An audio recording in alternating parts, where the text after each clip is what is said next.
नमस्कार, मैं कशिश और स्वागत है आपका नेक्स्ट 9 न्यूज में।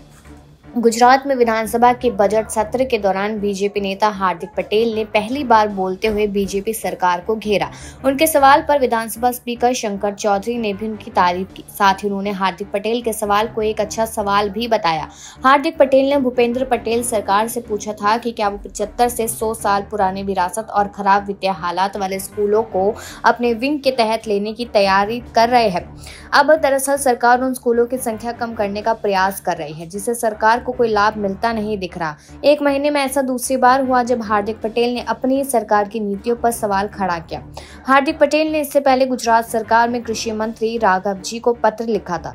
इस पत्र में पटेल ने कृषि मंत्री के सामने किसानों का मुद्दा उठाया था।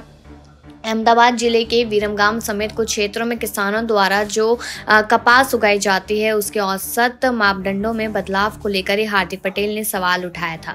साथ ही हार्दिक पटेल ने इसे किसानों का शोषण भी बताया था। बता दें कि हार्दिक पटेल के पहले किसानों को लेकर भूपेंद्र पटेल सरकार के फैसलों पर दो अन्य बीजेपी विधायकों ने भी सवाल खड़े किए थे। जिस तरह से बीजेपी विधायक अपनी ही पार्टी पर सवाल उठा रहे हैं, उसे सियासी गलियारों में ये कहा जा रहा है कि बीजेपी के भीतर कई समूह बन गए हैं। बड़ोदरा जिले के सवाली से केतन ईमानदार ने सरकार पर बड़ौदा डेयरी के संचालन में भ्रष्टाचार का आरोप लगाया था और पशुपालकों के लिए न्याय मांगा था।